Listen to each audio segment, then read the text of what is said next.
Hello everyone, मेरा नाम है Vishal and welcome you all in today's video. I hope आपसे पढ़ाई कर रहे होंगे। आज की इस वीडियो में एक नए टॉपिक को पढ़ेंगे जिसका नाम है आर्टिकल्स। आर्टिकल्स हमारे ग्रामर में एक बहुत ही इंपॉर्टेंट टॉपिक होता है।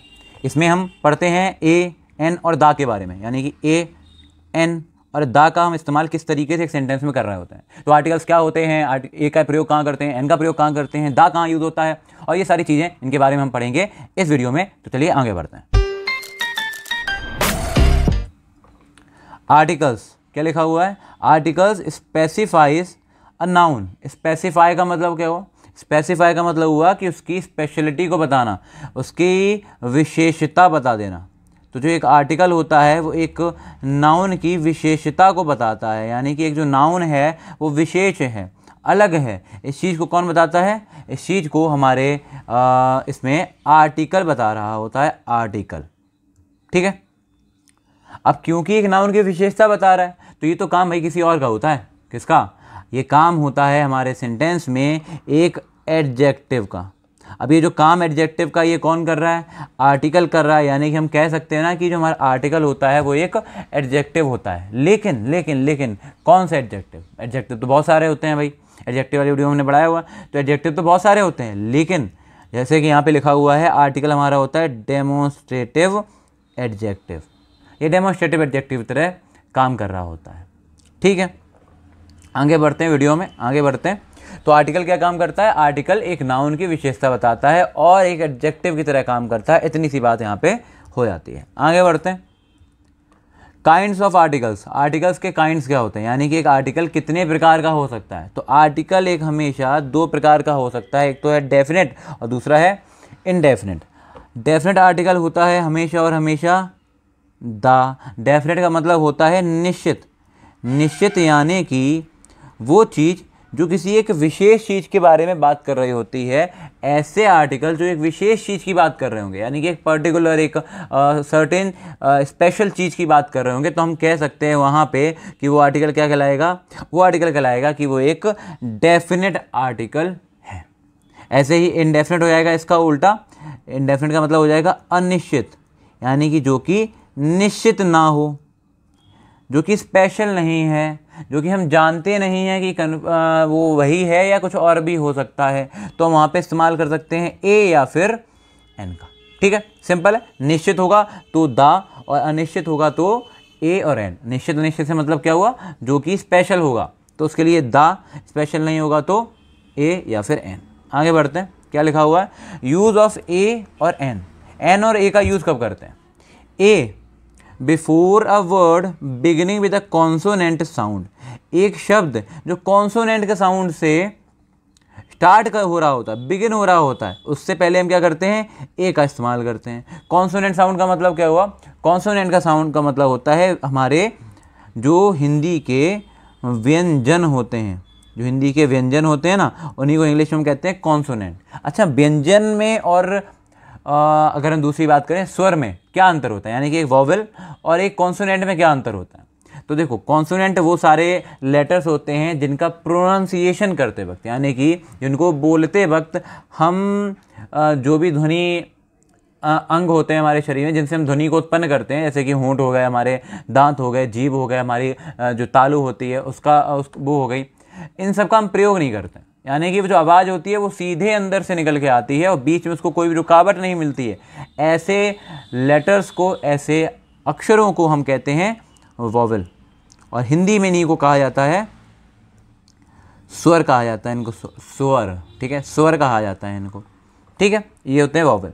तो अगर एक कॉन्सोनेंट की साउंड है, यानी कि शुरुआत में का आ रहा है, खा आ रहा है, गा आ रहा है, ग्या आ रहा है, कुछ भी आ रहा है, तो हम कह सकते हैं उसके पहले क्या लगाया जाएगा?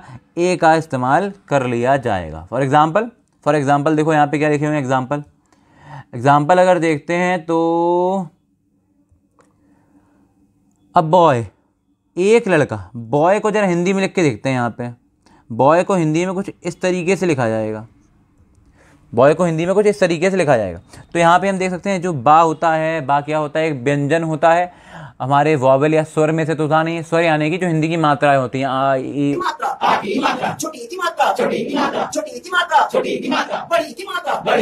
अंगा।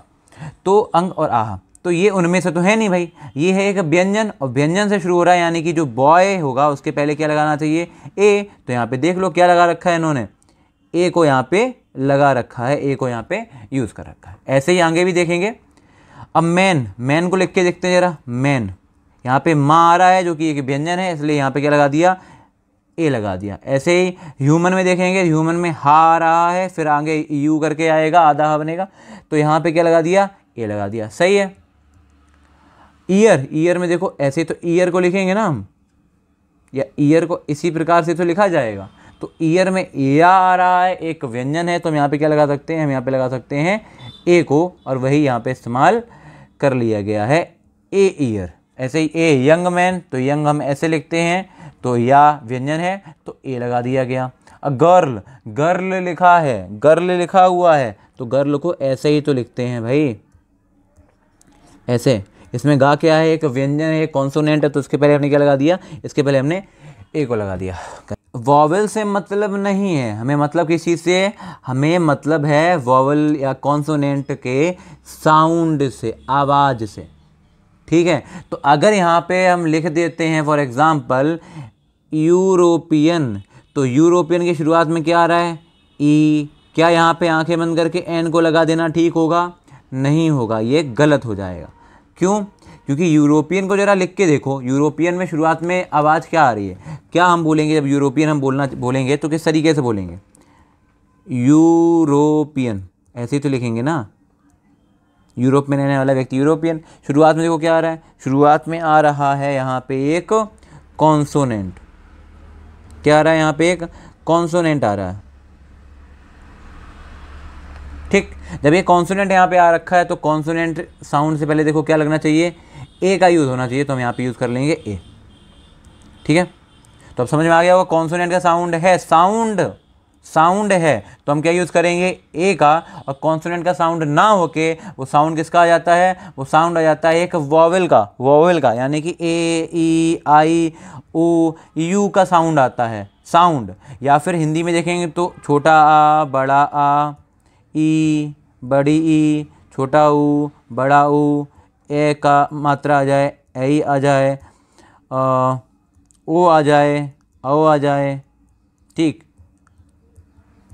इनमें से कुछ भी अगर यहाँ पे आ जाता है हिंदी में लिखते समय, तो हम क्या यूज़ कर लेंगे, हम कहेंगे वो एक स्वर है, तो क्या इस्तेमाल करना चाहिए, एन का इस्तेमाल यहाँ पे कर लेना चाहिए, एन का इस्तेमाल यहाँ पे कर लिया जाएगा, ए का इस्तेमाल नहीं होगा। ठीक है भाई, आगे बढ़ते हैं, एग्जाम्पल देख लेते हैं। जैसे एन आवर लिखा हुआ है, तो आ से शुरुआत करते हैं ना, एन आर या एन आवर, तो एन का इस्तेमाल किया। देखो ये क्या है, ये जो आ है ये क्या है, एक स्वर है, एक वॉवेल है, तो हमने यहाँ पे आवर का इस्तेमाल, मतलब एन का इस्तेमाल यहाँ पे कर लिया, एन का इस्तेमाल यहाँ पे कर लिया। ऐसे ही ऑनर लिखा हुआ, तो ऑनर देखो, ऑनर, ओ की मात्रा, आ गया, तो यहाँ पे हमने एन का इस्तेमाल कर लिया होता है। ठीक है, सिंपल है। आगे बढ़ो, आगे बढ़ते हैं। लिखा हुआ था use of indefinite article. Indefinite article कौन कौन से हैं भाई, देखो इनडेफिनेट आर्टिकल कौन कौन से थे, इनडेफिनेट आर्टिकल कौन कौन से थे, ए था और एन था। तो इनडेफिनेट आर्टिकल का यूज़ यानी ए और एन का यूज़ हम कहाँ कहाँ कर सकते हैं, in the sense of one of A, कई में से एक की बात करेंगे तो हम इस्तेमाल कर सकते हैं। जैसे कि यहाँ पे लिखा हुआ आई मेट अ फ्रेंड, मेरे बहुत सारे दोस्त हैं, उसमें से हमको एक दोस्त अपना मिल गया कहीं पे, तो मैंने क्या बोला कि मैं मिला एक दोस्त, कई सारे में से एक दोस्त से मिला। तो वन ऑफ का मतलब कई में से एक, कई में से एक व्यक्ति की बात करेंगे तो हम क्या लगा सकते हैं, तो हम यहाँ पे लगा सकते हैं ए या एन का। फिर से वही बात है, अगर वहाँ पे वॉवल साउंड होगा तो एन, और अगर वॉवल साउंड नहीं होगा, कॉन्सोनेंट साउंड होगा तो ए, यानी कि व्यंजन का आवाज़ हो गया था ए, स्वर की आवाज़ होगी तो एन। लेकिन वन ऑफ के लिए यूज़ कर सकते हैं, कई में से एक के लिए यूज़ कर सकते हैं। आगे बढ़ो, to represent the whole community, whole community मतलब एक पूरे के पूरे समुदाय की बात कर ली, तो वहाँ पे भी हम लिख सकते हैं क्या, हम एक इनडेफिनेट आर्टिकल यानी कि ए या एन का इस्तेमाल कर सकते हैं। जैसे यहाँ पे क्या लिखा हुआ, a teacher must be interactive, एक टीचर को इंटरेक्टिव होना चाहिए। इंटरेक्टिव यानी कि ऐसा व्यक्ति जो जिससे जो बातचीत करता रहता है, यानी कि संवादपूर्ण व्यक्ति जो होता है। जो ऐसा नहीं है कि हम आए हुए यहाँ पे बैठे हुए हैं, अभी हम क्या कर रहे हैं, हम एक तरीके से आपसे इन्फॉर्मेशन शेयर कर रहे हैं, ठीक है, एनर्जी शेयर कर रहे हैं, हम कह सकते हैं हम इंटरेक्टिव हैं। या फिर कोई और व्यक्ति क्लास में देखा हुआ ना, टीचर्स होते हैं कि कुछ बच्चों से आके बात करते हैं, क्वेश्चन पूछते हैं, आंसर लेते हैं, कुछ क्या करते हैं, बस पढ़ाते हैं चले जाते हैं, तो उनको इंटरेक्टिव नहीं कहेंगे, इंटरेक्टिव जो बातचीत कर रहा है। तो टीचर को इंटरेक्टिव होना चाहिए। क्या यहाँ पे सिर्फ एक ही टीचर की बात कर रहे हैं? नहीं, यहाँ पे जो भी व्यक्ति पढ़ाने का काम करता है, जो भी व्यक्ति पढ़ाता है, उसको हम क्या कहेंगे, उसको हम टीचर कहेंगे, और उस पूरे के पूरे ग्रुप की यहाँ पे कॉमनली बात कर दी जाती है। ठीक है, आगे बढ़ते हैं, आगे बढ़ते हैं। तो देखो क्या लिखा हुआ है, to convert a proper noun into common noun. एक प्रॉपर नाउन के पहले अगर हम इस्तेमाल कर लेते हैं ए या एन का, तो वो क्या बन जाएगा, तो वो एक कॉमन नाउन बन जाएगा। जैसे कि यहाँ पे लिखा हुआ he is a Hitler. Hitler क्या है, एक व्यक्ति का नाम है, एक व्यक्ति का नाम है, जर्मनी से रिलेटेड आपने सुना हो, शायद वर्ल्ड वॉर के रिलेटेड शायद सुनो, ठीक है। तो वो जो व्यक्ति है ना हिटलर, वो एक बहुत ही डोमिनेटिंग व्यक्ति है। डोमिनेटिंग मतलब कि जो व्यक्ति दूसरों को दबा के रखता है, दूसरों के ऊपर अपना प्रभाव ज़्यादा बना के रखता है, उसको डोमिनेटिंग कहते हैं। तो हिटलर कहने का मतलब ये नहीं कि वो व्यक्ति वही व्यक्ति बन गया जिसका नाम हिटलर था, नहीं, ये जो ही है ये हिटलर की तरह हो गया, यानी कि जो हिटलर है ना, ये अब एक कॉमन नाउन हो गया। किसके लिए, इस ही के लिए।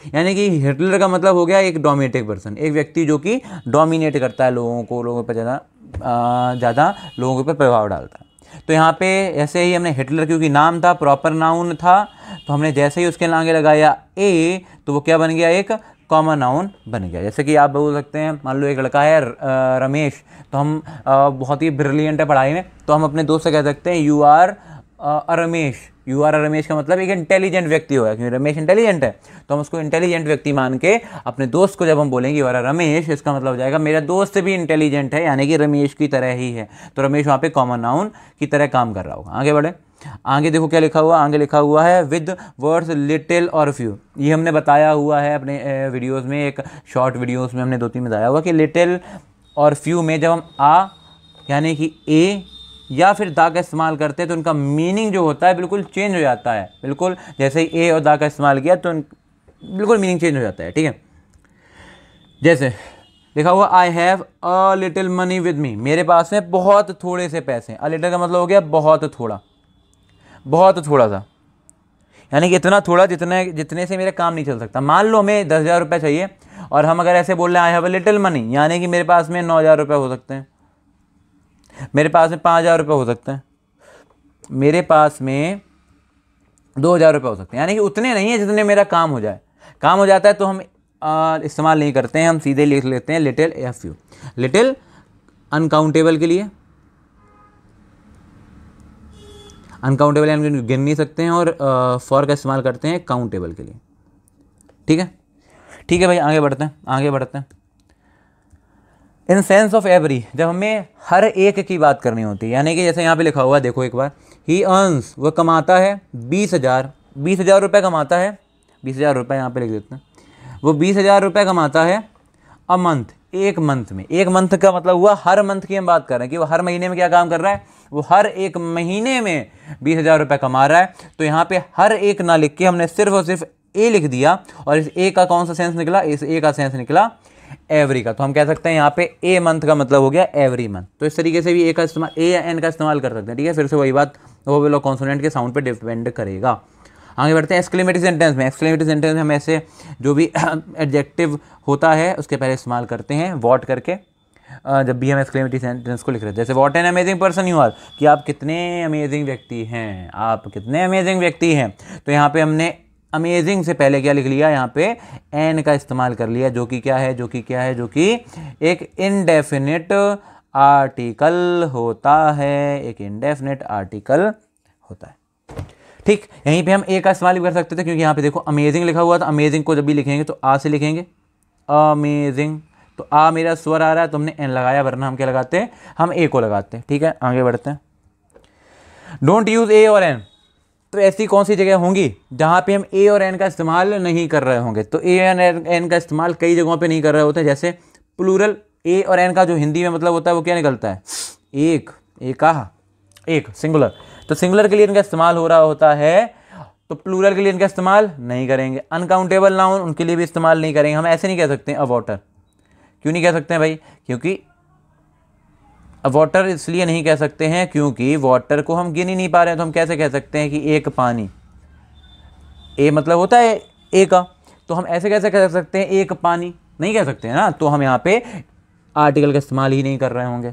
ठीक, आगे बढ़ते हैं, यानी कि इंडेफिनिट आर्टिकल का ए और एन का इस्तेमाल नहीं कर रहे होंगे। With the names of meals, meals यानी कि जो हमारे भोजन होते हैं, जैसे डिनर। ठीक, डिनर की बात कर ली हमने, ब्रेकफास्ट की बात कर ली हमने, यहाँ पे लंच की बात कर ली। ठीक है, तो यहाँ पे इनसे पहले भी इस्तेमाल नहीं किया जाएगा, लेकिन यहाँ पे क्या लिखा हुआ है भाई, लेकिन, लेकिन बहुत खतरनाक होता है। ठीक है, लेकिन कैन बी यूज, इस्तेमाल किया जा सकता है व्हेन मील्स आर पर्टिकुलराइज्ड, जब हम मील्स को पर्टिकुलर करते हैं, यानी कि कह सकते हैं स्पेशल बताना चाहते हैं, कोई भी एक विशेष भोजन की बात कर रहे हैं, तो वहाँ पे इस्तेमाल किया जा सकता है। जैसे कि a dinner with the PM is my dream. एक dinner with the PM, with the PM मतलब कि जो प्रधानमंत्री हैं उनके साथ, इज माई ड्रीम, वो मेरा क्या है, वो मेरा ड्रीम है।